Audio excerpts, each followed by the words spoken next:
Hello students, तो आज हम लोग स्टार्ट करने वाले हैं सेकेंड यूनिट इलेक्ट्रॉनिक्स की। फर्स्ट यूनिट हम लोग कंप्लीट कर लिए हैं। अब सेकेंड यूनिट में हम क्या पढ़ेंगे, पीएनपी और एनपीएन ट्रांजिस्टर पढ़ेंगे। ठीक है, उसका एप्लीकेशन है, जैसे एम्पलीफायर है उसको पढ़ेंगे, फीडबैक एम्पलीफायर है उसको भी पढ़ेंगे। तो हम अप्रॉक्सीमेटली 2-3 लेक्चर ऐसे कवर करेंगे और ख़त्म हो जाएगा। ओके, क्योंकि इसमें ज़्यादातर थ्योरी बेस्ड होता है, तो ज़्यादा इसमें कैलकुलेशन नहीं है। बस एक कैलकुलेशन है, कैलकुलेशन कह सकते हो डेरिवेशन टाइप का, जिसमें रिलेशन आपको फाइंड आउट करना है। बाकी जो इसका थोड़ा और एडवांस एप्लीकेशन कह सकते हो या एडवांस स्टडी है, वो एमएससी में और लास्ट ईयर अगर होगा तो बीएससी में, जिसमें आपको गेन वगैरह बाकायदा निकालना होगा। इसमें भी निकालना होता है, लेकिन न्यूमेरिकल्स इतने नहीं आते हैं टफ जितने बीएससी थर्ड ईयर या एमएससी में आते हैं। तो हम लोग अभी पीएनपी ट्रांजिस्टर और एनपीएन ट्रांजिस्टर पढ़ते हैं। तो पीएनपी ट्रांजिस्टर और एनपीएन ट्रांजिस्टर, यहाँ पे एक और लिखा है बाइपोलर जंक्शन ट्रांजिस्टर। तो ट्रांजिस्टर है क्या? ट्रांजिस्टर का मीनिंग है ट्रांसफर ऑफ रेजिस्टेंस। रेजिस्टेंस को ये ट्रांसफर कर देता है। क्या कर देता है? ट्रांसफर कर देता है रेजिस्टेंस को, इसीलिए इसको ट्रांजिस्टर। अब ये जो वीजीटी है, इसका मतलब है bipolar junction transistor. Bipolar junction transistor. हम लोग डायोड में देखे थे कि एक तरीके का ही जो चार्ज कैरियर होता था, चाहे मेजॉरिटी हो चाहे माइनॉरिटी हो, उसी की वजह से पीएनपी जो पीएन ट्रांजिस्टर होता है, डायोड होता है, पीएन डायोड या पीएन जंक्शन डायोड कह लो, तो उसमें केवल एक तरीके का ही चार्ज कैरियर रिस्पॉन्सिबल होता है, जो कि करंट कैरी करके जाता है। यानी कि करंट फ्लो के लिए क्या रिस्पॉन्सिबल है? केवल एक तरीके का चार्ज कैरियर, जिसको हम कहते हैं क्या? Majority charge carrier. ठीक है, और जब हम उसको रिवर्स कर देते हैं तो माइनॉरिटी चार्ज कैरियर रिस्पॉन्सिबल होता है। तो उसमें केवल एक तरीके का चार्ज कैरियर रिस्पॉन्सिबल है करंट के लिए। यहाँ पे बाइपोलर का मतलब दोनों तरीके के करंट चार्ज कैरियर रिस्पॉन्सिबल होंगे एक ही टाइम पर। ठीक है, तो इसीलिए इसको कहते हैं बाइपोलर जंक्शन ट्रांजिस्टर। इसमें निगेटिव जो होगा, यानी कि इलेक्ट्रॉन जो होंगे वो भी रिस्पॉन्सिबल होंगे, और होल्स जो होंगे वो भी रिस्पॉन्सिबल होंगे। तो कहने का मतलब ये है कि इसमें दोनों की रिस्पॉन्सिबिलिटी है करंट कैरी करके जंक्शन से इस तरफ और जंक्शन के उस तरफ ले जाने। यानी कि जंक्शन के से उस पार जो करंट फ्लो होगी वो किसके थ्रू होगी? दोनों आपके चार्ज कैरियर होंगे, होल भी होंगे और इलेक्ट्रॉन। इसीलिए इसको कहा जाता है बाइपोलर जंक्शन ट्रांजिस्टर। अब ट्रांजिस्टर बनता कैसे है? तो ट्रांजिस्टर में एक चीज़ होती है, जैसे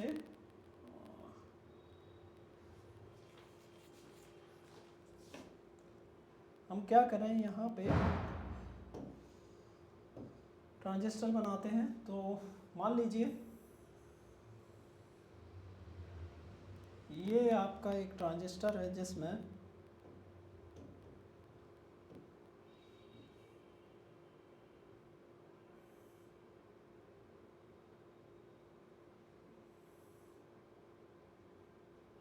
थोड़ा और बना दें।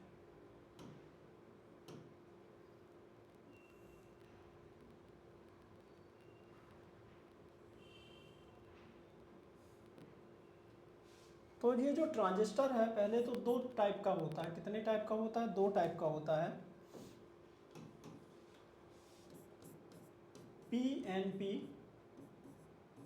And NPN.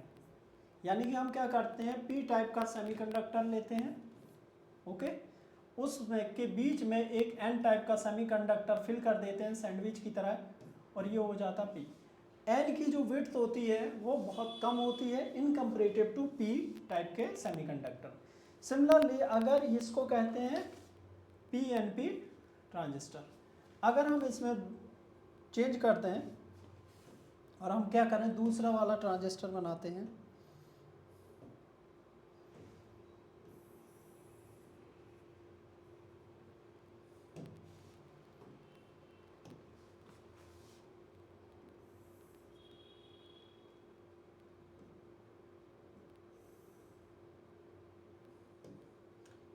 अगर मैं इसको नाम देता हूँ क्या, NPN transistor, NPN transistor. Okay, तो यहाँ पे जैसे PNP ट्रांजिस्टर है उसके बीच में मिडिल में सैंडविच की तरह रखा हुआ है क्या, N टाइप का सेमीकंडक्टर, ऐसे ही NPN में P टाइप का सेमीकंडक्टर कहाँ रखा है, बीच में रखा है सैंडविच की तरह।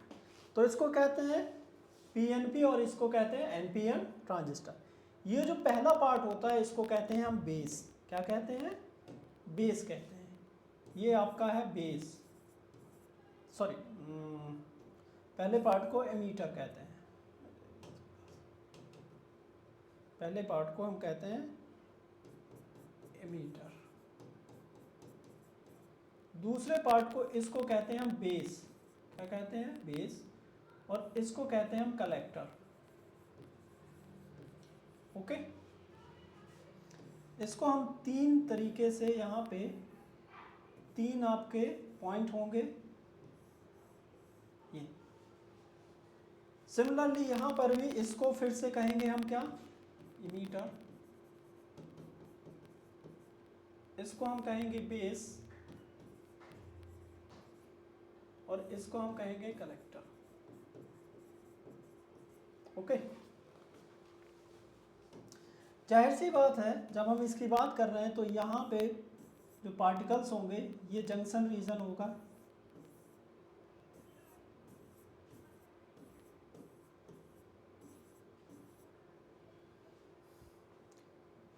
Minus plus minus plus minus plus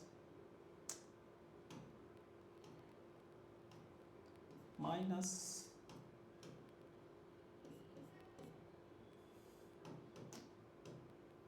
minus plus minus plus, यहाँ पर भी, यहाँ N टाइप का है तो माइनस प्लस माइनस होगा, प्लस माइनस प्लस माइनस। ये P टाइप का है तो minus minus minus minus minus minus, plus plus plus plus plus plus.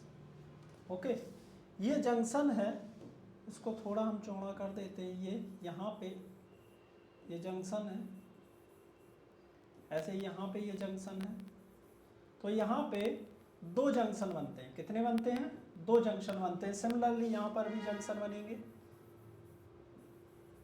Okay, यहाँ पर भी जंक्शन बनेगा। और हमेशा एक चीज और याद रखनी है इसमें कि पहला यानी कि इमीटर और base, emitter and base,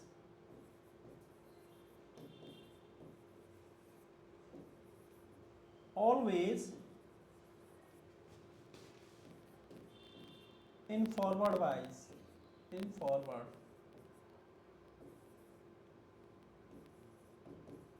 in forward bias, and base and collector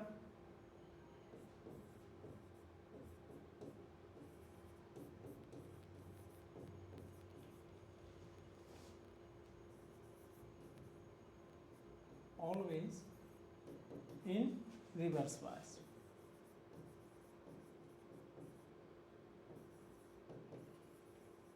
कैसा होगा, देखो एमीटर जो होगा, एमीटर का मतलब ये बैटरी से जुड़ा होगा, और बेस जो जुड़ा होगा वो फॉरवर्ड बायस में होगा, और जब कलेक्टर और बेस जोड़ेंगे तो वो कैसा होगा, हमेशा रिवर्स में लगाएंगे।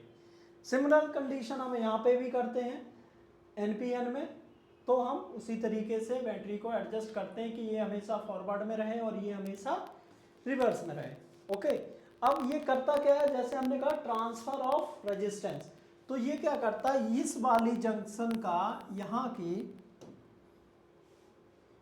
ये जो आपका जंक्शन है यहाँ का रेजिस्टेंस ट्रांसफर करता है यहाँ पे। क्यों, क्योंकि जैसे ही एमीटर और बेस ये वाला जंक्शन कैसा होगा, कनेक्टेड होगा फॉरवर्ड में, तो इसकी विड्थ क्या हो जाएगी, कम।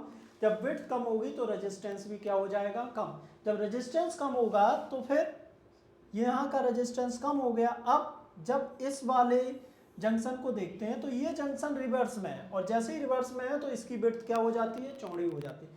इसका मतलब ये रेजिस्टेंस को ट्रांसफर कर दिया इसने अपने रेजिस्टेंस को इस वाले जंक्शन पर। सिमिलर कंडीशन दोनों में होगी, दोनों के एक जैसा रहेगा।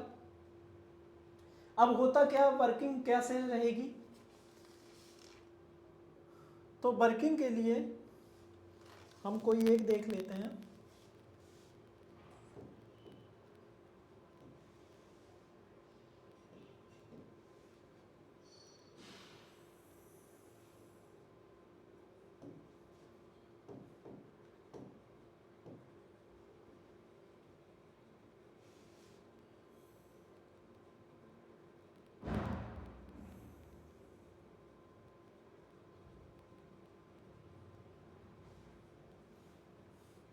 हमने ये वाला लिया, कौन सा लिया, पीएनपी ट्रांजिस्टर, पीएनपी लिया, ठीक है। ये आपका एमीटर है, ये बेस है और ये कलेक्टर है। यहाँ पे हम बैटरी को कनेक्ट कर देते हैं।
ये क्योंकि पी टाइप का है तो यहाँ पे पी टाइप का सेमीकंडक्टर है, तो यहाँ पे बैटरी का पॉजिटिव टर्मिनल, क्योंकि हमें क्या रखना है इसको फॉरवर्ड में, और ये हो जाएगा निगेटिव टर्मिनल। सिमिलरली इसको रिवर्स में रखना है तो ये हो जाएगा निगेटिव टर्मिनल बैटरी का, और ये जुड़ जाएगा पॉजिटिव टर्मिनल से, ठीक है। अब यहाँ पे जो हम चार्ज कैरियर्स ले रहे हैं,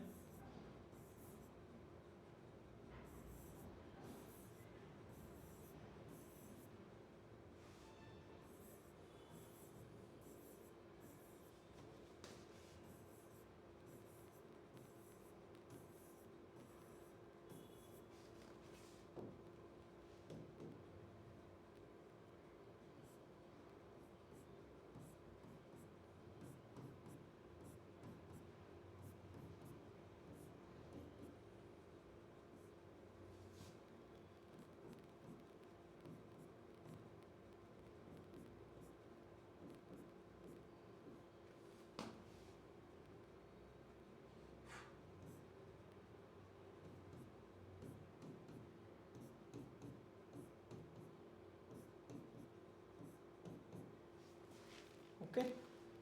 तो अब हम क्या करेंगे, जैसे ही हमने बैटरी को कनेक्ट किया, यहाँ पे ये जो टर्मिनल है, क्योंकि हमें जब भी कोई भी कनेक्शन करना होता 2 होंगे या 4 होंगे या 6 होंगे, इस तरीके से टर्मिनल होंगे, लेकिन यहाँ पे क्योंकि 3 टर्मिनल हैं तो हम एक को क्या कर देते हैं, ग्राउंडेड कर देते हैं, ठीक है, जो कि बेस है यहाँ पे, ठीक। तो ये जो कॉम्बिनेशन है इसको हम कहते हैं कॉमन बेस, ठीक। अभी फिर हम तीनों पढ़ेंगे इसमें। तो हम वर्किंग देख रहे हैं अभी किसकी, पीएनपी देख लो या एनपीएन, दोनों में एक जैसा ही रहता है।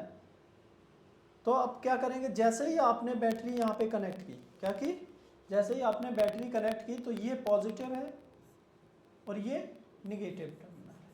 अब यहाँ पे क्योंकि पॉजिटिव टर्मिनल है तो जाहिर सी बात है यहाँ से ये जो चार्ज कैरियर्स हैं, होल्स, वो क्या करेंगे, जंक्शन को पार करेंगे, जंक्शन को क्या करेंगे, क्रॉस करेंगे, और जंक्शन को क्रॉस करके कहाँ पहुँच जाएंगे, कलेक्टर रीजन। लेकिन कुछ क्या होंगे, यहाँ पहुँच के इसके इलेक्ट्रॉन से कंबाइन हो जाएंगे तो ये डिफ्यूज हो जाएंगे। ऐसा बहुत ही कम होता है, ऐसा कब होता है, केवल 0. या हम कह लें केवल 5% ऐसा होता है कि ये वाले जो हैं इमीटर से जाएंगे जो होल, वो बेस में पहुंचने के बाद क्या कर जाए, डिफ्यूज हो जाए। ज़्यादातर क्या करेंगे, इसको क्रॉस करके जंक्शन के दूसरी तरफ चले जाएंगे, ये भी जंक्शन के दूसरी तरफ चला जाएगा। ओके, तो यहाँ पे ये जो कॉम्बिनेशन होगा वो बहुत कम होगा। अब जिसकी वजह से ये जैसे ही यहाँ जाएगा तो यहाँ पे कुछ चार्ज पार्टिकल्स ऐसे भी होंगे जंक्शन पर जिससे डिफ्यूज हो जाएगा जंक्शन पर भी। तो ये क्योंकि फॉरवर्ड में है तो यहाँ पे इसकी जो लेयर है जंक्शन की वो कम हो जाएगी और यहाँ पे लेयर बढ़ जाएगी क्योंकि ये रिवर्स में लगा हुआ है। कैसे लगा हुआ है, रिवर्स में। अब रिवर्स में लगेगा तो ये निगेटिव है। कैसा है, निगेटिव।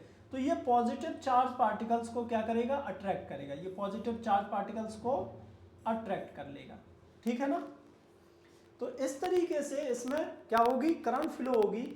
तो यहाँ पे ये जो करंट फ्लो होगी वो कहाँ से जाएगी, इस तरफ से इंटर करेगी। क्योंकि ये एमीटर में करंट इंटर हो रही है तो हम इसको IE नाम दे देते हैं। ठीक है।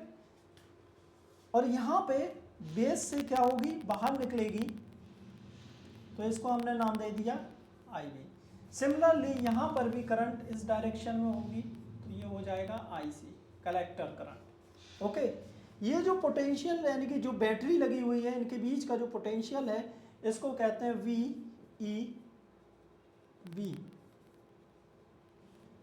इसको हम कहते हैं VCB, ये जो बैटरी लगी हुई है। ठीक है। तो इस तरीके से जैसे ये इस तरीके का कॉम्बिनेशन बनता है तो यहाँ पे नंबर ऑफ होल्स इसको क्रॉस कर ले जाते हैं, किसको, बेस को क्रॉस करने के बाद कलेक्टर में पहुंच जाते हैं। कलेक्टर में पहुंचने पर ये नेगेटिव टर्मिनल है जिसकी वजह से यहाँ पे करंट फ्लो होने लगती है और ये करंट यहाँ पर भी उसी डायरेक्शन में है, इस यहाँ पर भी उसी डायरेक्शन में। यहाँ से बेस करंट होगी जो कि माइनॉरिटी चार्ज कैरियर से होगी, किससे, माइनॉरिटी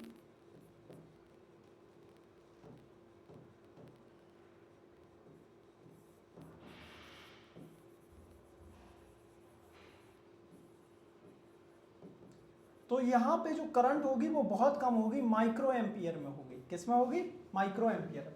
ये करंट होगी मिली एम्पियर में। किस में होगी, मिली एम्पियर। ये भी क्या होगी, मिली एम्पियर में होगी। और यहाँ से किरचॉफ के लॉ को लगाएंगे, किसको लगाएंगे, किरचॉफ के लॉ को।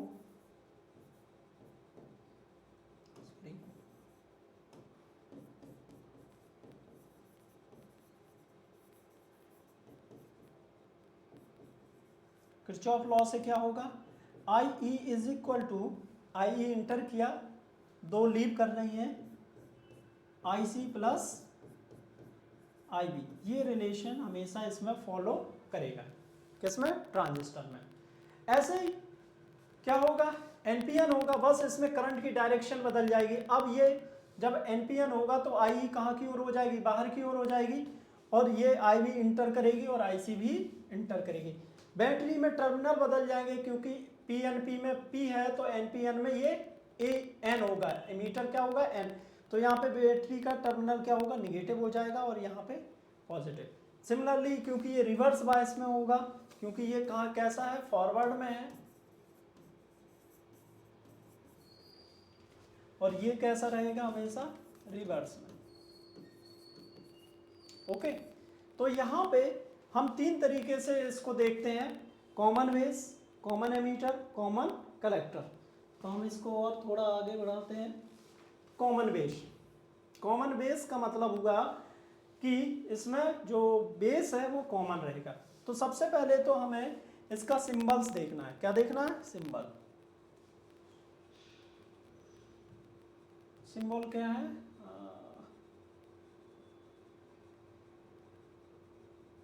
यहाँ पे दोनों के बना ही देते हैं। ओके,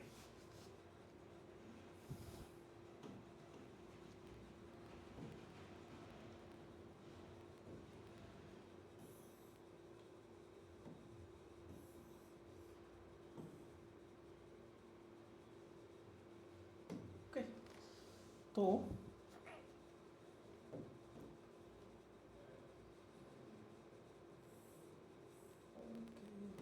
क्या आ गया,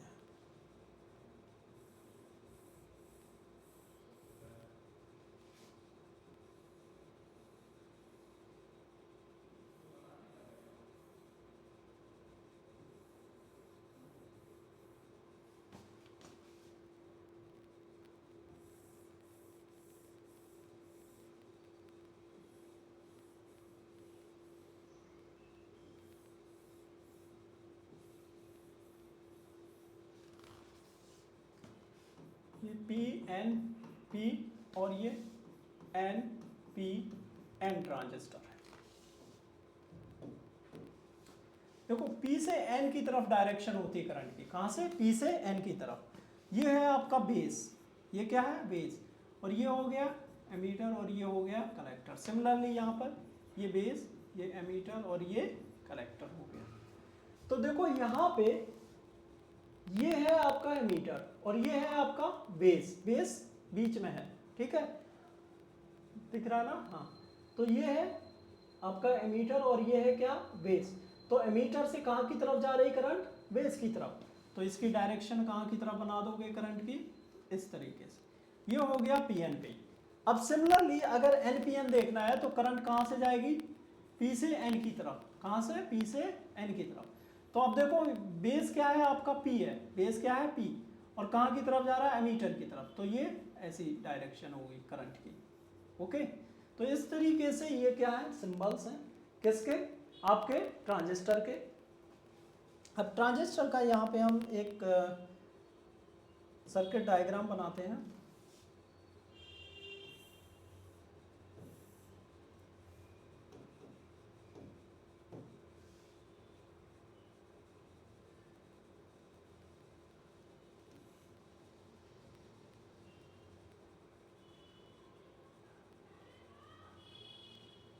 कॉमन बेस बनाना है।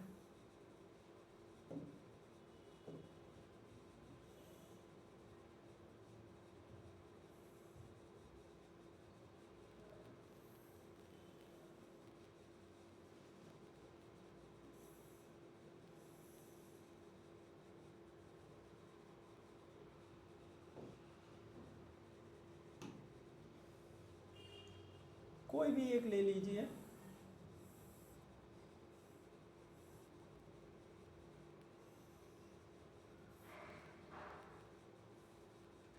देखो ये एमीटर है और पीएनपी ले रहे हैं, कौन सा ले रहे हैं, पीएनपी। तो ये पॉजिटिव होगा तो हम बैटरी का पॉजिटिव टर्मिनल यहाँ लगा देंगे, ये निगेटिव टर्मिनल होगा। सिमिलरली यहाँ पर भी ऐसे ही बनाएंगे, इसको यहाँ जोड़ देंगे बैटरी से, ये निगेटिव टर्मिनल हो जाएगा और ये पॉजिटिव, क्योंकि आपको कैसे करना है, इसको रिवर्स में करना है। ये बेस है, ये कलेक्टर है और ये एमीटर है।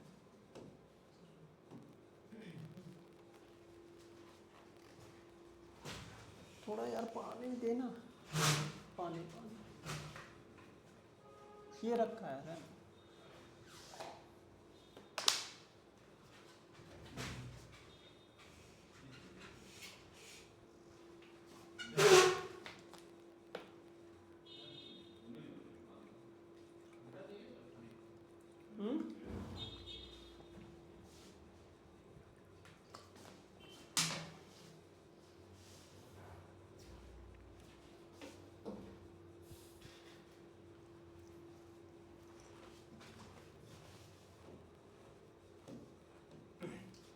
अब देखो ये पीएनपी है तो कहाँ से जाएगा, बेस की तरफ जाएगा एमीटर से करंट, ठीक है। तो ये हो गया करंट की डायरेक्शन, यानी कि आई ई कहाँ की तरफ जाएगा, ऐसे जाएगा। आई बी कहाँ की तरफ होगा, नीचे की तरफ होगा। आई सी कहाँ की तरफ होगा, इधर की तरफ होगी। इस बैटरी को हम नाम देते हैं, क्योंकि ये ई और बी है तो बी ई भी लिख सकते हो या ई बी लिख सकते हो। यहाँ पे इसको हम जोड़ते हैं किससे, बी और सी के बीच में। किस किस के बीच में, बी और सी के बीच में। यहाँ पे हमने इसको क्या कर दिया, अर्थ कर दिया, अर्थिंग कर दी। ये आपका कॉन्फ़िगरेशन हो गया किसका, पीएनपी ट्रांजिस्टर का। इस तरीके से आपको अगर फिगर बना हुआ दिख जाएगा तो आपको डिस्टिंग्विश करना है, क्योंकि इस बार आपका रिटन नहीं है, मतलब डिस्क्रिप्टिव नहीं है, तो ऑब्जेक्टिव रहेगा। ऑब्जेक्टिव में आपका इस तरीके से पूछ लिया जा सकता है कि करंट कहाँ से कहाँ की तरफ, कौन सा आपका फिगर सही है, कौन सा गलत है। अब हमने क्या किया, इसके कैरेक्टरिस्टिक कर्व्स को हमें स्टडी करना, मेनली यही होता है, कैरेक्टरिस्टिक कर्व्स को स्टडी करना। हम लोग करते क्या हैं, तो यहाँ पे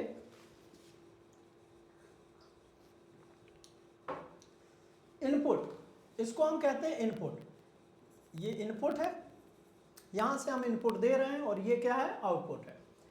तो हम बेसिकली इसको कांस्टेंट रखते हैं, इनपुट में हम बीसीबी को क्या रखते हैं, कांस्टेंट रखते हैं, ठीक है। तो इनपुट में हमने क्या किया, ये इनपुट है, ये वाला कौन सा कैरेक्टर है, इनपुट कैरेक्टर लिखा हुआ है, इनपुट कैरेक्टरिस्टिक्स का। ये अगर ये इनपुट है तो इनपुट में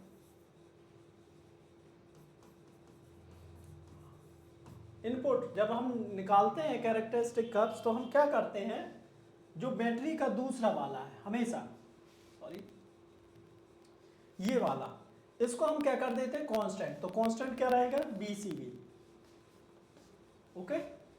तो कांस्टेंट रहेगा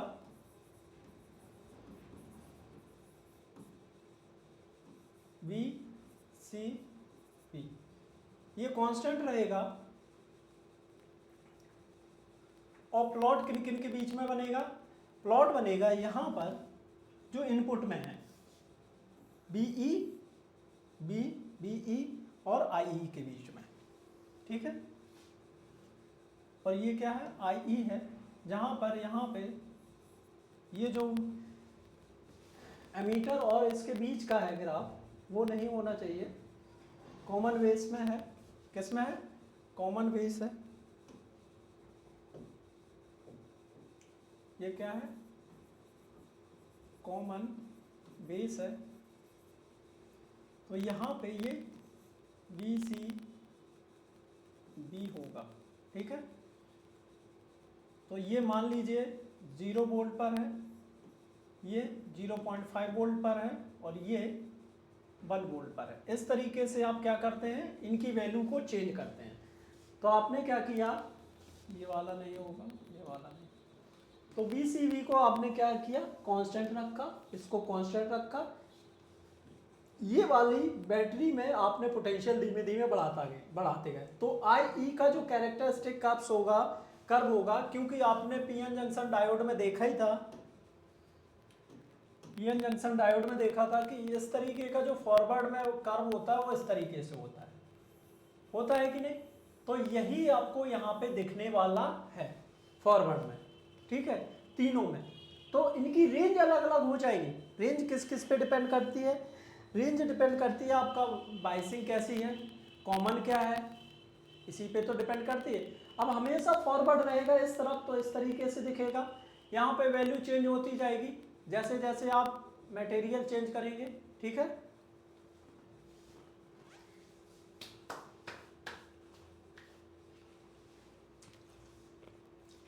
तो यहाँ पे ये ग्राफ जो दिखा रहे हैं वो इनपुट है, क्या है, इनपुट है, इनपुट कैरेक्टरिस्टिक कर्व है। यहाँ पे क्योंकि ये डायनेमिकल रेजिस्टेंस होगा, यहाँ पे क्या होगा, डायनेमिकल रेजिस्टेंस होगा, तो यहाँ पे हम एक और क्वांटिटी निकालते हैं, dynamical resistance.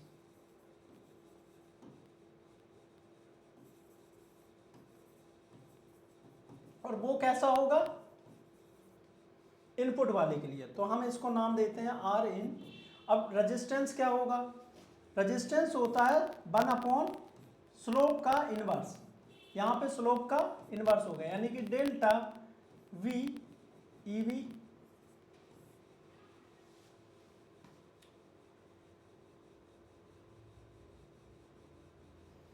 Upon delta I E. ये जो रेशियो होगा वो क्या देगा, इसका स्लोप, स्लोप का उल्टा है। तो ये यहाँ से ये एक मैं ब्लू से बना देता हूँ, ये आपका डेल्टा वी है और ये आपका क्या है, डेल्टा आई ई है। तो ये एंगल आपको मिल जाता है, ठीक है। तो यहाँ से अगर मैं थीटा यानी कि स्लोप या एम लिखता हूँ तो वो कितना हो जाता है, delta I E upon delta V E B. क्योंकि हमने स्लोप का इन्वर्स किया तभी रेजिस्टेंस निकला। तो जैसे ही आप इसको इन्वर्स करेंगे तो ये वैल्यू आ गई किस पर, एट कांस्टेंट। कांस्टेंट क्या है, कांस्टेंट ये वाला वोल्टेज है, दूसरा वाला यहाँ पे ये वाला वोल्टेज अब क्या है, कांस्टेंट है। तो वी सी बी हर एक वैल्यू के लिए, पहले हमने एक वैल्यू फिक्स की उसके लिए कर्व लिया, फिर मैंने दूसरी वैल्यू फिक्स की बी सी बी की उसके लिए कर्व लिया। ये इंटरवल मैंने क्या किया, थोड़ा थोड़ा लिया, 0, 0.5, 0.1, 1.5 ऐसे 0.5 का आप डिफरेंस लेके यहाँ पे कैरेक्टरिस्टिक्स कर्व निकाल सकते हैं। अब जैसे इनपुट है वैसे ही आउटपुट होगा। आउटपुट में हम क्या करेंगे, आउटपुट में हम इसको क्या रख देंगे, कांस्टेंट रख देंगे और इनके बीच में हम प्लॉट निकालेंगे। तो वही हमने किया। यहाँ पे जो आई ई है वो कांस्टेंट हो गई, ये क्या हो गए, कांस्टेंट हो गए। आई ई को हमने क्या रखा, कांस्टेंट रखा ये। और हमने किन किन के बीच में प्लॉट किया, बीसीबी ये वाला बीसीबी एंड आईसी, इन दोनों के बीच में हमने क्या किया, प्लॉट किया। इसी को कहते हैं आउटपुट कैरेक्टरिस्टिक्स कर्व। ये इनपुट हो गया, ये आउटपुट। आपको पता है जब आप पीएन जंक्शन डायोड स्टडी करते हैं तो उसमें क्या होता है, जब आप रिवर्स में जाते हैं तो ये सैचुरेशन पॉइंट मिलता है, फिर ऐसे ड्रॉप होता है। अब इसी को उल्टा कर दिया, इसी को इन्होंने क्या किया, ऐसे उल्टा किया, ये चढ़ेगा फिर ऐसे कांस्टेंट सैचुरेट हो जाएगा, ठीक है ना। तो ये जो है ना यहाँ पे ये जस्ट इसका उल्टा करके बनाया है प्लॉट यहाँ पे, तो रिवर्स होगा। ये कैसा है, रिवर्स है, यहाँ पे इसको रिवर्स में लगाया गया, रिवर्स बायस, और रिवर्स बायस का ये वाला प्लॉट होता है। सिमिलरली इसीलिए यहाँ पे ये वाला प्लॉट आपको देखने को मिल रहा है। अब क्योंकि आपने इसको कांस्टेंट रखा, ये चीज़ें क्या है, कांस्टेंट हैं, वी सी बी को चेंज करेंगे तो यहाँ पे आई सी आपका मिलेगा, ठीक। अब ये आई सी में आपको दिख रहा है ये वाला प्लॉट, ये वाली जगह है, इसको कहते हैं सैचुरेशन पॉइंट। क्या कहते हैं, सैचुरेशन रीजन, पॉइंट नहीं, सैचुरेशन रीजन।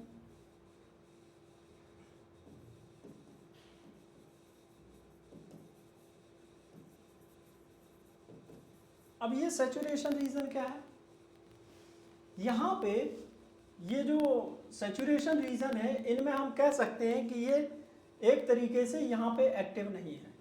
सिमिलरली ये वाला एक और रीजन होता है,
तो कितने रीजन है, 3 रीजन है।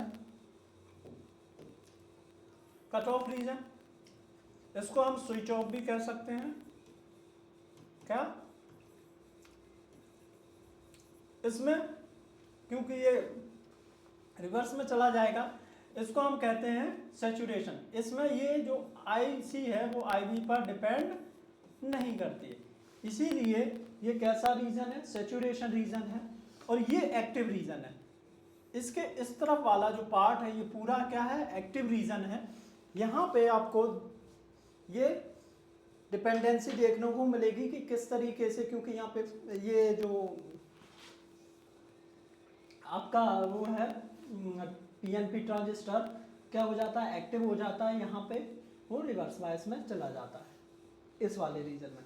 कौन सा वाला, ये वाला आपका पार्ट कहाँ गया, ये वाला पार्ट रिवर्स में चला जाता है, जिसकी वजह से आपको ये सैचुरेशन वाला रीजन, सॉरी सैचुरेशन के इस तरफ वाला रीजन एक्टिव रीजन मिल जाता है। ठीक है, तो यहाँ से 3 रीजन है, cut off region, saturation region, active region. सब में ये होता है, ये स्विच ऑफ की तरह करेगा, ये IB यानी कि दूसरी वाली करंट पर ये वाली करंट डिपेंड नहीं करती है, ये एक्टिव रीजन है जहाँ पर आपको रिजल्ट देखने को मिलता है। ओके, अब यहाँ पे क्योंकि आउटपुट है तो हम आउटपुट रेजिस्टेंस भी निकालेंगे, क्या, R आउट, तो आउटपुट रेजिस्टेंस कितना हो जाएगा, सिमिलरली स्लोप के क्या होता है, अपोजिट होता है, तो delta VCB divided by delta IC, ये आपका क्या हो जाएगा, R आउट हो जाएगा, यानी कि रेजिस्टेंस आउटपुट का, output resistance.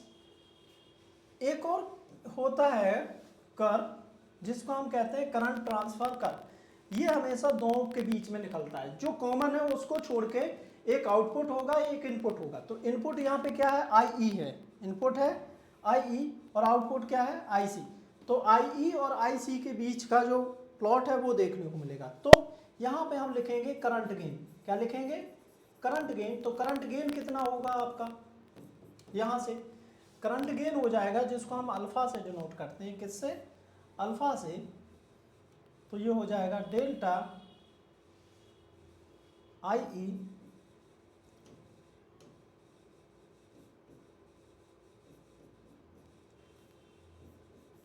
On delta IC। Okay,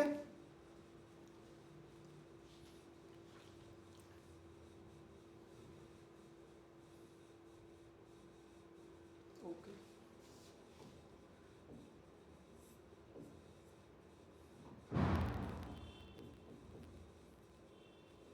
IC upon IE, ये हो गया करंट गेन। सिमिलरली अब हम कॉमन एमीटर की बात करेंगे।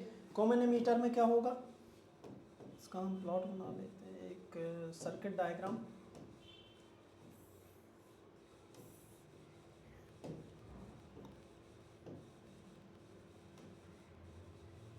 कॉमन एमीटर है तो हम इस तरीके से बनाएंगे।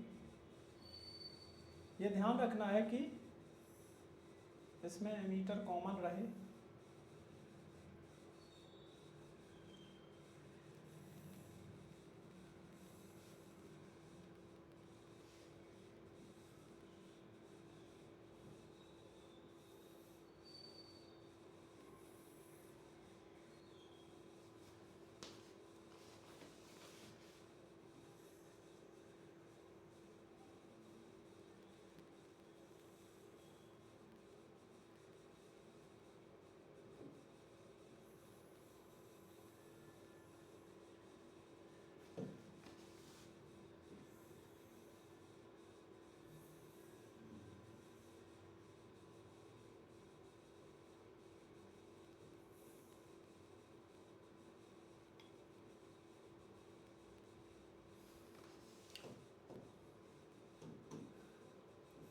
इसको फिर से हम ग्राउंडेड कर देंगे, ये एमीटर है। फिर हम PNP ले रहे हैं, क्या ले रहे हैं, PNP। तो करंट यहाँ पे कहाँ की ओर होगी, अंदर की ओर होगी। ये आपका कलेक्टर है और ये बेस है। यहाँ पे बेस निगेटिव है तो हम इसको कैसा लगाना है, हमें फॉरवर्ड में लगाना है। तो ये निगेटिव टर्मिनल होगा बैटरी का और ये पॉजिटिव।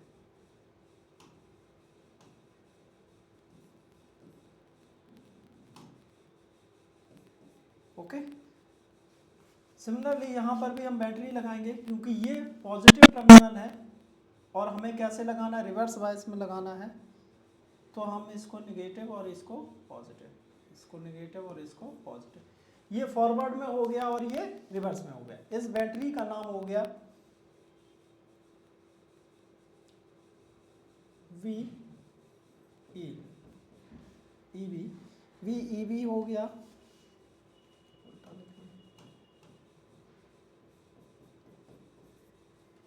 ये बैटरी हो जाएगी वी सी ई। क्योंकि यहाँ पे करंट कहाँ की तरफ जा रही है, अंदर की तरफ जा रही है, तो यहाँ से ये करंट आईवी बाहर की तरफ आएगी, ओके। और यहाँ से आईसी जो करंट है वो भी कहाँ की ओर जाएगी, बाहर की ओर जाएगी आईसी करंट। इस तरीके से ये करंट का डिस्ट्रीब्यूशन हो जाएगा, ओके।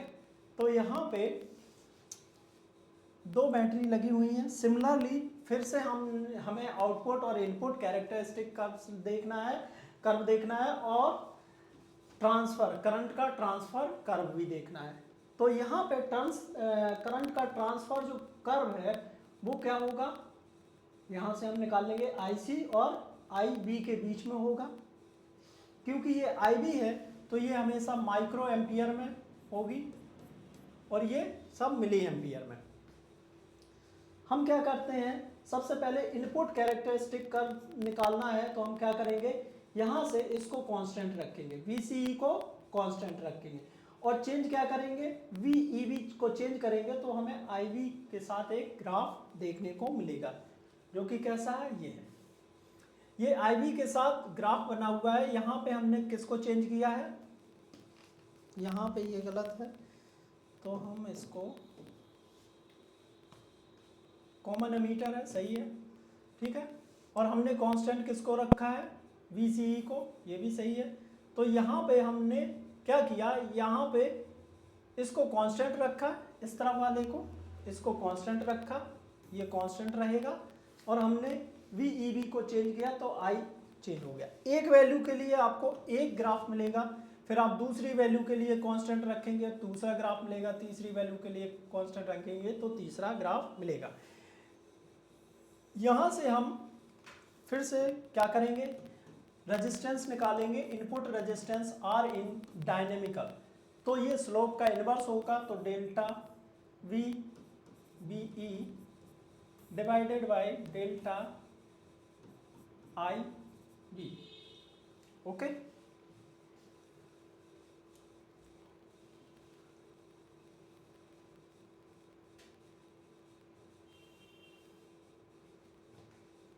अब हम फॉरवर्ड में देखते हैं, फॉरवर्ड में हम क्या करेंगे,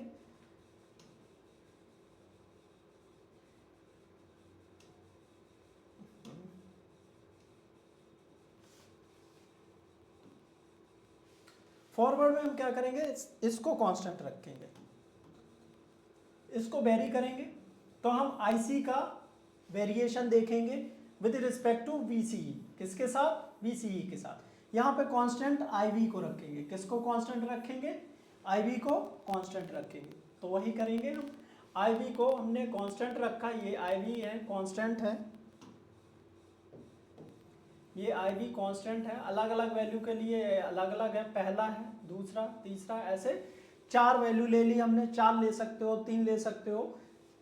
अलग अलग वैल्यू के लिए आप क्या करेंगे, यहाँ पे VCE को चेंज करेंगे, किसको, VCE को चेंज करेंगे, जो कि आपका ये है, आउटपुट में बैटरी लगी हुई है, इसको चेंज करेंगे तो हमें IC मिल जाएगा। IC के साथ क्योंकि ये रिवर्स में होगा तो रिवर्स में आपके रिवर्स वाले ग्राफ देखने को मिलते हैं। तो R आउट कितना हो जाएगा, अगर R आउटपुट निकालना है मुझे, इसी से हम देखेंगे, तो R आउट हो जाएगा delta VCE upon delta IC, okay. अब ये करंट ट्रांसफर कर्व है, क्या है, current transfer characteristics curve.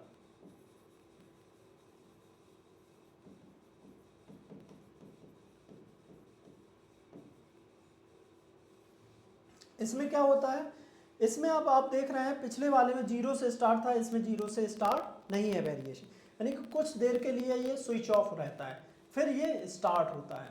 Okay, तो यहाँ पे हमें गेन निकालना है। क्या निकालना है? गेन निकालना है।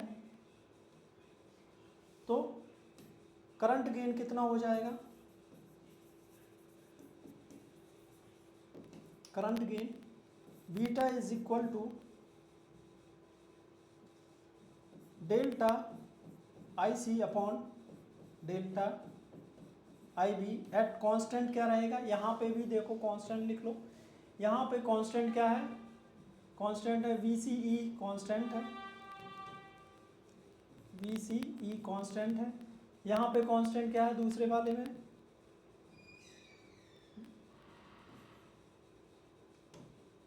आई बी कांस्टेंट है। क्या कांस्टेंट है? I B. यहाँ पे क्या कांस्टेंट है? इन दोनों को निकाल रहे हैं, ठीक है। ओके,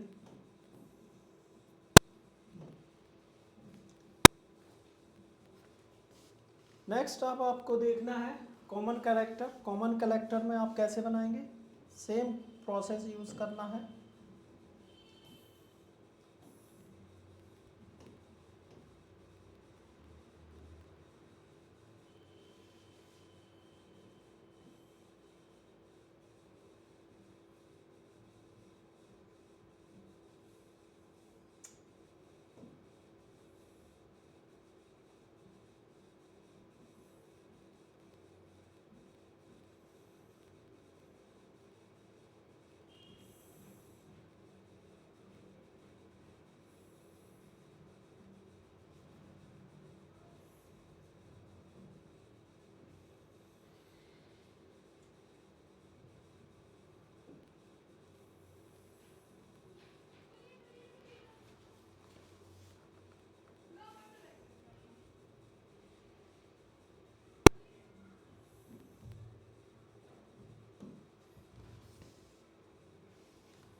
फिर से हम पी एन पी लेते हैं। ये आपका कॉमन कलेक्टर है, तो सी होगा। ये एमीटर है और ये बेस है। कॉमन जो चीज़ है उसको हमने क्या कर दिया? ग्राउंडेड कर दिया। अब देखो यहाँ पे P है, तो ये कहाँ की तरफ होगा? करंट अंदर की ओर होगा। कहाँ की ओर होगा? अंदर की ओर, ऐसे। ओके, यानी कि आई ई यहाँ पे अंदर की ओर है, इंटर कर रहा है। आई वी यहाँ बाहर की ओर इस तरफ जाएगा, और ये आई सी बाहर की तरफ जाएगा। ओके, यहाँ पे हम बैटरी का जो कनेक्शन करेंगे, क्योंकि इस पूरे टर्मिनल को हमें रिवर्स में रखना है, उसको फॉरवर्ड में रखना, सॉरी इसको फॉरवर्ड में रखना है, इसको रिवर्स में रखना। क्योंकि ये निगेटिव है तो हम इसको निगेटिव से जोड़ेंगे और इसको पॉजिटिव। तो ये निगेटिव हो गया, ये पॉजिटिव, तो अपने आप ये क्या हो गया? फॉरवर्ड में हो गया। अब ये वाला पॉजिटिव है तो हमने इसको निगेटिव से जोड़ दिया और इसको पॉजिटिव से, तो ये रिवर्स में हो गया। इस बैटरी का नाम हो गया, इस बैटरी को हम लोग कहते हैं वी सी बी। इस बैटरी को कहते हैं वी सी ई। ओके, अब हम क्या करेंगे? इसका भी इनपुट और आउटपुट कैरेक्टरिस्टिक कर्व देखेंगे। इसमें हमें पता है कि अगर हम इसको कांस्टेंट रखें, VCE को क्या रखें? कांस्टेंट रखें, और किसको चेंज करें? VCB को चेंज करें, तो IB के बीच में हमें एक ग्राफ मिल जाएगा जिसको हम कहते हैं इनपुट कैरेक्टरिस्टिक कर्व। तो वही हमने यहाँ पे किया। तो IB और VCB के बीच में हमें प्लॉट दिखा, इस तरीके को होगा। इसमें हम अलग अलग वैल्यू के लिए निकाल लेते हैं। तो ये क्या हो गया? फॉरवर्ड हो गया। तो हम इसमें R इन V निकालेंगे। क्या निकालेंगे? R इन, वो क्या हो जाएगा? Delta V BC upon delta IB। Similarly R out निकालेंगे, क्योंकि हम आउटपुट में क्या करते हैं, आपको याद रखना है, आउटपुट में हम इसके और इसके बीच में प्लॉट करते हैं। कांस्टेंट किसको रखते हैं? करंट को कांस्टेंट रखते हैं। तो हमने IB को कांस्टेंट रखा है, इन दोनों के बीच में क्या किया? प्लॉट किया। तो R आउट कितना हो जाएगा? डेल्टा बैटरी कितनी है? VCE है, डिवाइडेड बाई IE है। सिमिलरली यहाँ पे हमें एक और कर्व बनाना है जिसको हम करंट ट्रांसफर कर्व कहते हैं।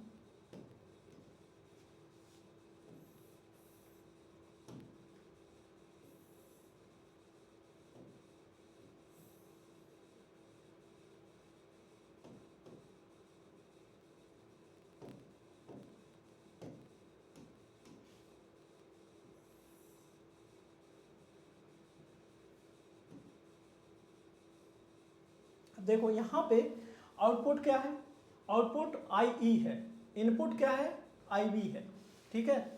तो आई बी और आई के बीच में प्लॉट करना है, ओके। किस किस के बीच में, आई और आई बी के बीच में।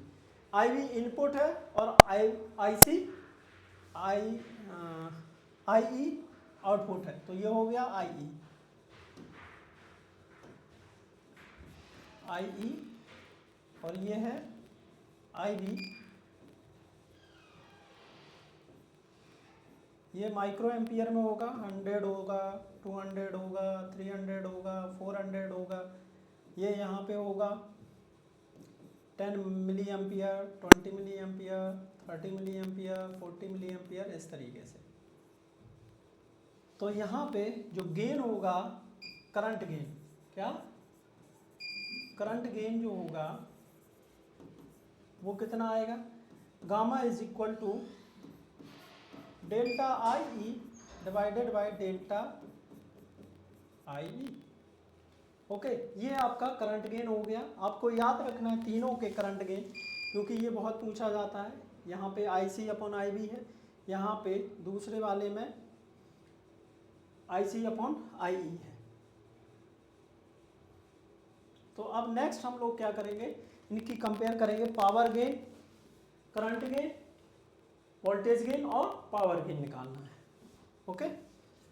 वोल्टेज के लिए आपको पता है V इक्वल टू होता है आई आर, ठीक है। यहाँ पे पावर गेन के लिए क्या होता है, P is equal to I square R. तो सबसे पहले करंट गेन निकालेंगे अल्फा, किसमें, कॉमन बेस में। अब कॉमन बेस है तो जाहिर सी बात है आई वी तो नहीं आएगी, क्या नहीं आएगी, आई वी नहीं आएगी।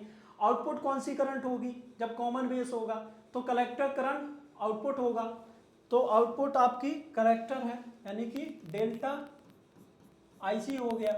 इनपुट क्या है, आई ई है, तो डेल्टा आई ई हो गया। सिमिलरली करंट गेन बीटा, इसके लिए कितना हो जाएगा, इसमें भी आउटपुट आई सी है, इनपुट कितनी है, आई बी है। गामा में क्या होगा, जो आउटपुट है वो आई ई है, क्योंकि अब कलेक्टर कॉमन है, और इनपुट क्या है, आई बी है। इस तरीके से ये क्या हो गया, गेन हो गया, current gain, common base, common ammeter और कॉमन कलेक्टर। अगर मुझे वोल्टेज गेन निकालना है, क्या निकालना है, वोल्टेज गेन, जिसको हम ए वी से डिनोट करते हैं। ए वी का मतलब वोल्टेज गेन। अब यहाँ पे जब वोल्टेज गेन निकालते हैं तो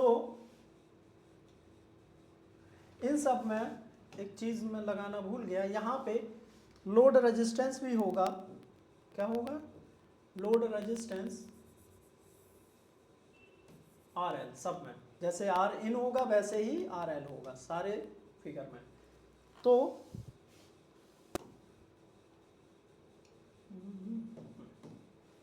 अगर मुझे वोल्टेज, तो आई तो ये हो जाएगा, आई कितना हो जाएगा, delta I C upon delta I E, okay.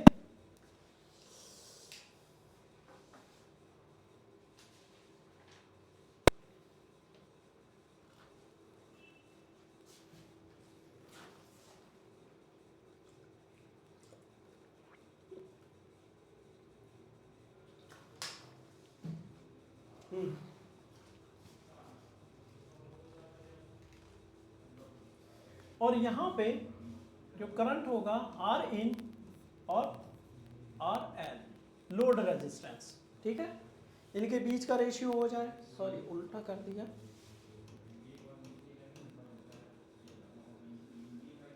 R L divided by R L.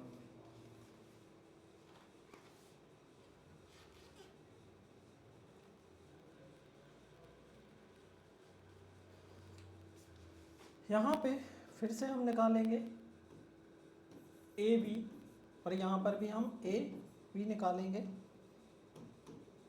इसको हम ऐसे भी लिख सकते हैं, क्योंकि ये अल्फा है तो हम इसको लिख सकते हैं alpha R L upon R in. Similarly यहाँ पर भी हम लिखेंगे delta I C upon delta I B, और ये हो जाएगा R L upon R in. क्योंकि यहाँ पे v equal to I R रखेंगे तो आउटपुट में ये है, इनपुट में ये है, तो इसीलिए हमने ये लिखा। अब इनको अलग अलग इसलिए लिख रहे हैं कि इसको हम बीटा के फॉर्म में लिख लेंगे। किसके? बीटा आर एल, और ये आर इन हो जाएगा। यहाँ पे फिर से हम करेंगे डेल्टा। अब क्योंकि यहाँ पे आउटपुट कितना है? आई ई है, और इनपुट कितना है? आई बी है। R L upon R in, इसको हम गामा के फॉर्म में लिख लेंगे R L upon R in. आपको पता है पावर होता है P equal to I square R, तो कॉमन बेस में क्या हो जाएगा पावर के लिए?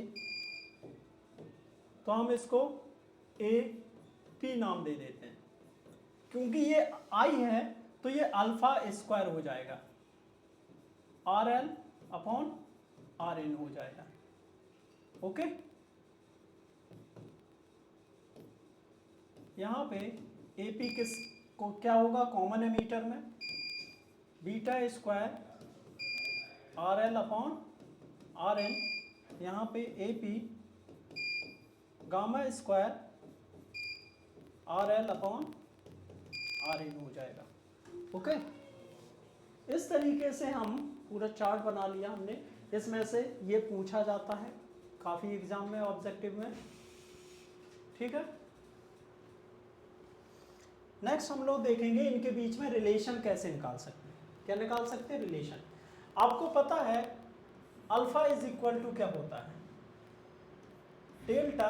देखो अल्फा हमेशा कॉमन बेस के लिए है। किसके लिए? कॉमन बेस के।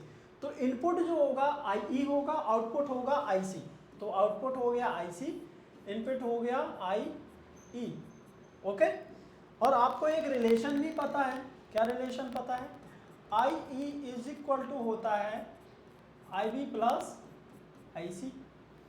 डेल्टा लगा देंगे तो delta I E is equal to delta I B plus delta I C. आपको क्या करना है? यहाँ से डेल्टा आई ई को उठा के ये वैल्यू कहाँ रख देनी है? यहाँ पे रख देंगे। तो अल्फा इज इक्वल टू क्या हो जाएगा? Delta I C upon delta I B plus delta I C. क्योंकि देखो बीटा जो है आपका, बीटा होता है कॉमन एमीटर के लिए। ठीक है, जब कॉमन एमीटर होगा तो इसमें इनपुट जो जाएगा वो आई बी होगा, आउटपुट जो होगा वो आई सी होगा। Delta I C upon delta I B. तो किसी तरीके से delta I C upon delta I B लेके आना है। इसमें क्या लेके आना है? यहाँ पे इस वाले में आपको delta I C upon delta I B लेके आनी है। तो आप क्या करेंगे? कॉमन ले लेंगे। क्या? Delta I B. तो यहाँ से ये डेल्टा आई सी कॉमन लिया, डेल्टा आई बी बचेगा क्या नीचे? 1 plus delta I C upon delta I B. Okay, तो अल्फा इज इक्वल टू हो जाएगा, ये delta I C upon delta I B beta होता है, तो ये हो गया बीटा अपॉन 1 प्लस बीटा, ये आ गया।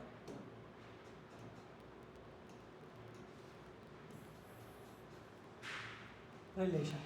इसको हम एक और फॉर्म में लिख सकते हैं। कैसे? अल्फा के फॉर्म में हम क्या करेंगे? यहाँ से इसको मल्टीप्लाई कर देंगे तो 1 plus beta into alpha is equal to beta. Okay, तो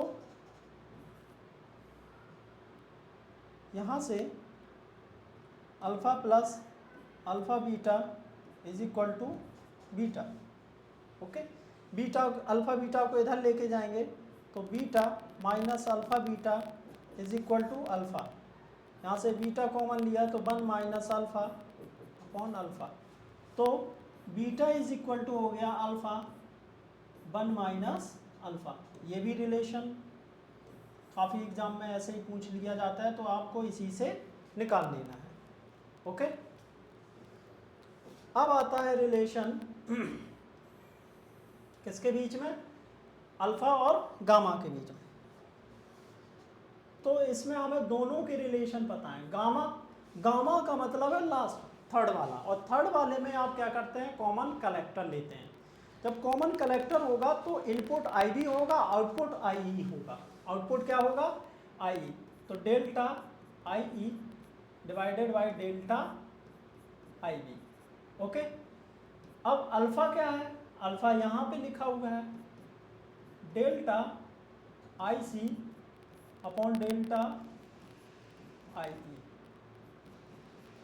ओके, अब आपको वही रिलेशन लेना है, फिर से रिलेशन कौन सा लेना है, रिलेशन लेना है I E is equal to delta लगा लेते हैं पहले से, I B plus delta I C. Okay, अगर मैं गामा वाला फॉर्मूला लेता हूं और मुझे निकालना है आई सी अपॉन आई ई, क्या निकालना है, आई सी अपॉन आई ई, तो हम यहां से आई बी को एलिमिनेट कर देंगे। किसको एलिमिनेट करेंगे, आई बी को, तो delta I B is equal to हो जाएगा delta I E minus delta I C. ये वैल्यू उठा के कहाँ रख दो, गामा के रिलेशन में रख दो, तो गामा इज इक्वल टू हो जाएगा delta I E delta I E minus delta I C. अब delta I C upon I ई करोगे तो यानी कि डेल्टा आई ई कॉमन ले लोगे तो अपने आप बन जाएगा। तो हमने क्या किया, यहाँ से डेल्टा, ये नीचे ही लिख लेते हैं,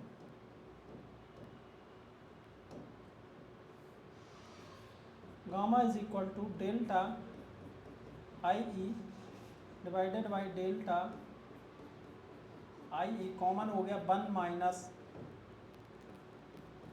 delta I C upon delta I E. Okay, तो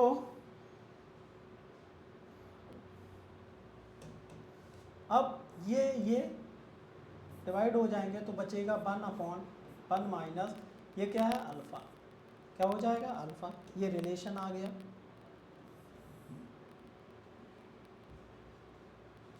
अगर मुझे अल्फ़ा के फॉर्म में लिखना है गामा को तो क्या करेंगे, सेम प्रोसेस करना है आपको।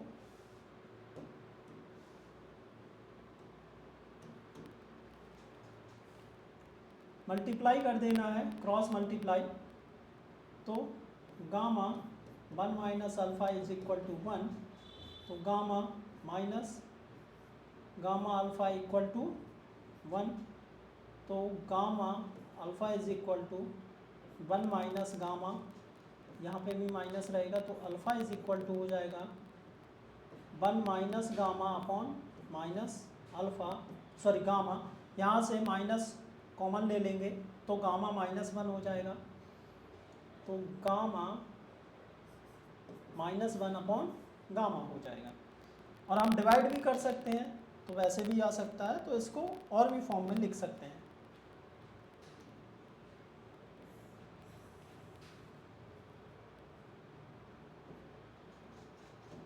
ये भी एक रिलेशन हो गया।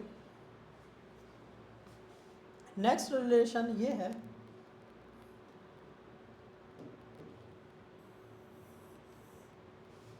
इसमें हमें क्या करना है, सिमिलरली आपको पता है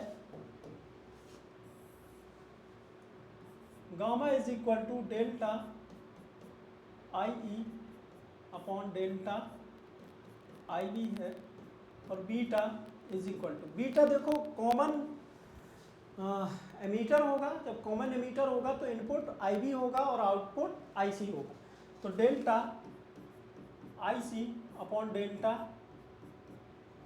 आई बी। ओके, अब आप क्या करेंगे, आई ई का एक रिलेशन है जो कि हम अभी फिर से लिखेंगे इसको, delta I E is equal to delta I B plus delta I C. हमें कुछ ऐसा करना है कि गामा बीटा में कन्वर्ट हो जाए, यानी कि आई सी अपॉन आई बी। तो यहां से आई ई की वैल्यू डायरेक्ट रख देंगे गामा में, यहां पे रख देंगे, तो गामा इज इक्वल टू क्या आ जाएगा, गामा इज इक्वल टू आ जाएगा delta I B plus delta I C divided by delta I B. Gamma delta I B common ले लिया, 1 plus delta I C upon delta I B upon delta I B. ये cancel हो जाएंगे एक दूसरे से, क्या हो जाएंगे, कैंसिल। तो गामा इज इक्वल टू होगा 1 प्लस ये क्या बन जाएगा, beta, beta gamma is equal to 1 plus beta, ये वाला रिलेशन हो गया एक। दूसरा रिलेशन हो जाएगा beta is equal to gamma minus 1, गामा माइनस 1। ओके, तो इस तरीके से ये रिलेशन निकल के आए हैं। Beta is equal to alpha 1 minus alpha, beta is equal to 1 minus gamma. Okay, तो हम तीनों में रिलेशन लिख सकते हैं, क्या लिख सकते हैं, तीनों में रिलेशन लिख सकते हैं। वो रिलेशन क्या होगा, तीनों में अगर मुझे रिलेशन लिखना है तो beta is equal to alpha 1 minus alpha is equal to gamma minus 1, ये तीनों में रिलेशन हो गया। ओके, तो यहाँ तक आपका जो महत्वपूर्ण था वो हमने करवा दिया है। ओके, अब आप क्या कर सकते हैं, ये जो पीएनपी ट्रांजिस्टर है वो एक तरीके से आपका खत्म हो गया। पीएनपी या एनपीएन, जैसे ही आप पीएनपी और एनपीएन की बात करते हैं तो किसी एक का भी आपको अगर पता है अच्छे से तो आप दूसरे को कोरिलेट आसानी से कर सकते हैं, क्योंकि वर्किंग वैसे ही रहेगी, सेम वर्किंग रहती है। ठीक है, ट्रांजिस्टर में बस उसमें क्या होता है कि बेस में जब बाइसिंग वगैरह करते हैं तो वहाँ पे ध्यान रखना होता है कि बेस में वहाँ पे जब एनपीएन होता है तो बेस में पी होता है, ठीक है, और जब पीएनपी होता है तो बेस में एन होता है, और पी एनपीएन में बेस में पी होता है, ये ध्यान रखना है। ओके, तो अब इसका एक एम्पलीफायर के रूप में एप्लीकेशन है, क्या है, एप्लीकेशन जिसे हम कहते हैं। तो एप्लीकेशन में जो एम्पलीफायर है वहाँ पे हम दो पढ़ते हैं, एम्पलीफायर। एम्पलीफायर का मतलब ही होता है कि सिग्नल को एम्पलीफाई करना है, यानी कि सिग्नल को बढ़ा देना। तो सिग्नल में क्या क्या बढ़ा सकते हैं, सिग्नल में जैसे करंट बढ़ा सकते हैं, वोल्टेज बढ़ा सकते हैं, या पावर बढ़ा सकते हैं, ठीक है, इस तरीके से एक्सेट्रा बढ़ाते हैं। एम्पलीफाई करने का मतलब उस चीज़ को बढ़ा देना। जैसे आप लोग देखे होंगे एम्पलीफायर यूज़ भी किया जाता है, क्या किया जाता है, एम्पलीफायर यूज़ भी करते हैं साउंड में। साउंड जब आप डीजे वगैरह देखते हैं तो उसमें एम्पलीफायर यूज़ किया जाता है।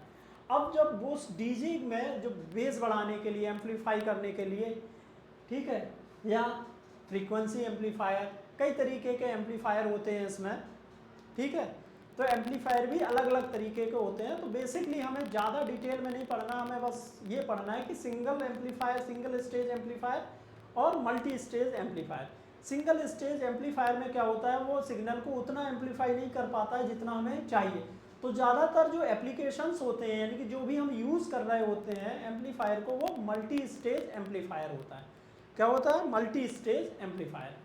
अब इस एम्पलीफायर का यहाँ पे हमने ग्राफ बना के रखा है, ठीक है। इसमें आप देख सकते हैं कि आप यहाँ पे, क्योंकि ध्यान से देखना, ये आपका क्या है, ट्रांजिस्टर लगा हुआ है। कौन सा ट्रांजिस्टर है, क्योंकि ये बेस से कहाँ की तरफ जा रहा है, एमीटर की तरफ जा रहा है, यानी कि बेस पे P है और यहाँ पे N है, तो ये NPN ट्रांजिस्टर हुआ। कौन सा हुआ? NPN ट्रांजिस्टर हुआ। यहाँ पे 3 तरीके के कैपेसिटर लगे हैं, Cin, Cc और Ce, क्योंकि ये कॉमन क्या है? एमीटर है। ये कौन सा है? कॉमन एमीटर, कॉमन एमीटर है। इस तरीके का ये NPN ट्रांजिस्टर है जो जिसमें कॉमन क्या है? एमीटर है। आपको यहाँ पे एक बैटरी दिख रही है जो कि AC बैटरी है। आप सिग्नल देते हैं तो AC सिग्नल जाता है। ये Cin है। Cin का मतलब है ये AC सिग्नल को क्या करता है? पास करता है, जहाँ पर ये AC सिग्नल रिसीव करता है। और जो Cc है वो क्या करता है? यहाँ से DC को ही केवल अलाउ करता है। किसको करता है? सॉरी, AC को ही अलाउ करता है, DC को ब्लॉक कर देता है। ऐसा क्यों करता है? क्योंकि यही AC को अलाउ करता है, DC को क्या करता है? ब्लॉक करता है, DC को ब्लॉक कर देता है। ऐसा क्यों? क्योंकि यही सिग्नल आगे जब मल्टी स्टेज वाला कनेक्ट करते हैं, ऐसा ही सेम फिगर इसमें लगा देते हैं, यानी कि सेम एम्पलीफायर इससे कनेक्ट करते हैं, तो उसमें भी AC इनपुट मिले। क्या मिले? AC इनपुट मिले। अब ये CE क्या है? CE को हमने यहाँ पे नाम दिया गया है, ये एमीटर बाईपास कैपेसिटर। इसका मतलब है यहाँ पे आपको DC को बाईपास करके यहाँ पे भेज देना है। ठीक है, तो ये 3 है। Cin का मतलब इनपुट कैपेसिटर, Ce का मतलब एमीटर बाईपास कैपेसिटर, Cc का मतलब कपलिंग कैपेसिटर। कपलिंग का मतलब दूसरे जोड़ने के लिए जो इनपुट की ज़रूरत होती है वो यही देता है। ठीक है, अगर ये नहीं लगा होगा तो ये इनपुट देगा ही। अब RC यहाँ पे जोड़े गए हैं। ठीक है, R1 R2 जोड़े गए हैं। जो जिनका जो ऑर्डर होता है वो ऑर्डर, यानी कि इसका जो रेजिस्टेंस होता है वो लगभग R1 एंड R2 का रेजिस्टेंस लगभग किलो ओम में होता है। किस में होता है? किलो ओम में रेजिस्टेंस होता है। हाई रेजिस्टेंस लगते हैं। यहाँ पे हमें ये जो करंट है IC और IE, ये हमें क्या करते हैं हम, क्योंकि यहाँ पे पोटेंशियल डिफरेंस ये वाला हम ज़्यादा लगाते हैं, जिसकी वजह से यहाँ पे हाई करंट हमें मिलती है। ये तो हो गया सिंगल स्टेज एम्पलीफायर। ठीक है, अब अगर मुझे मल्टी स्टेज एम्पलीफायर देखना है तो मल्टी स्टेज एम्पलीफायर ऐसे है। यहाँ पे आपको बीच में एक, ये ऐसे मान लो कि ये एक तरीके से कट है, जहाँ पर ये पहला है सिंगल है, ये डबल हो गया, दूसरा हो गया।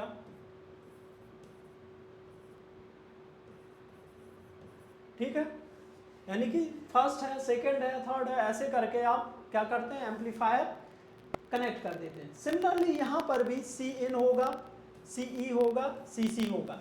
यही Cc इसको देखो इनपुट दे रहा है दूसरे वाले को, तो दूसरे वाले का इनपुट फिर आगे जाएगा, फिर Cc तीसरे वाले को इनपुट देगा। इसको कहते हैं मल्टी स्टेज एम्पलीफायर। ये भी क्या करता है? एम्पलीफाई करता है जो आपको चाहिए, चाहे आप पावर एम्पलीफाई कर रहे हो, करंट एम्पलीफाई कर रहे हो। अब यहाँ पे ये जो फ्रीक्वेंसी रिस्पॉन्स कर्व है ये पूछा जाता है। कैसे पूछा जाता है? इसमें 3 रीजन होते हैं। कितने रीजन होते हैं? 3 region. Low frequency region, high frequency region और mid frequency region. Low frequency region में आप देख रहे हैं ये वोल्टेज गेन है। ये क्या है? वोल्टेज गेन है। और यहाँ पे ये फ्रीक्वेंसी है। जैसे जैसे आप शुरू में फ्रीक्वेंसी बढ़ाते हैं, क्या करते हैं? फ्रीक्वेंसी बढ़ाते हैं तो वोल्टेज गेन भी क्या होता है? बढ़ता है। वोल्टेज गेन क्या होता है? बढ़ता है। लेकिन एक रीजन ऐसा आता है जहाँ पे ये वोल्टेज गेन क्या हो जाता है? सैचुरेट हो जाता है। ठीक है, अब सैचुरेट होने के बाद जैसे ही आप फ्रीक्वेंसी और हाई करते हैं तो वोल्टेज गेन क्या होने लगता है? डाउन होने लगता है, घटने लगता है। इसीलिए इसको 3 रीजन में इसको डिवाइड किया गया है। ठीक है, तो आपको ये ध्यान रखना है, इसको 3 रीजन में डिवाइड किया गया है। फ्रीक्वेंसी रिस्पॉन्स कर्व, फ्रीक्वेंसी के साथ इसका कर्व बनाया गया है वोल्टेज गेन के लिए। ओके, ये आउटपुट है, वोल्टेज आउटपुट, जिसमें आप देख रहे हैं कि फ्रीक्वेंसी, हाई फ्रीक्वेंसी के लिए ये क्या करता है? वोल्टेज गेन लो हो जाता है, जबकि लो फ्रीक्वेंसी के लिए वोल्टेज बढ़ता रहता है। और मिडिल वाली फ्रीक्वेंसी के लिए ये क्या रहता है? कांस्टेंट रहता है। ठीक है, तो ये आपका क्या है, फ्रीक्वेंसी रिस्पॉन्स कर्व है। अब आपका एक टॉपिक बचता है जो कि है फीडबैक एम्पलीफायर। उसमें क्या होता है, सिग्नल को कैसे हम आगे वाले एम्पलीफायर में फीडबैक करते हैं, ठीक है। जैसे यहाँ पे मल्टी स्टेज एम्पलीफायर था, उसमें भी हम यही कर रहे थे। तो यहाँ पे अभी आपको सिग्नल का ट्रांसफ़र एक तरीके से नहीं पता चला है, तो अब कैसे ट्रांसफ़र होता है सिग्नल, वो भी वहाँ पे फीडबैक एम्पलीफायर कहते हैं, ठीक है। तो नेक्स्ट लेक्चर में मिलेंगे हम लोग।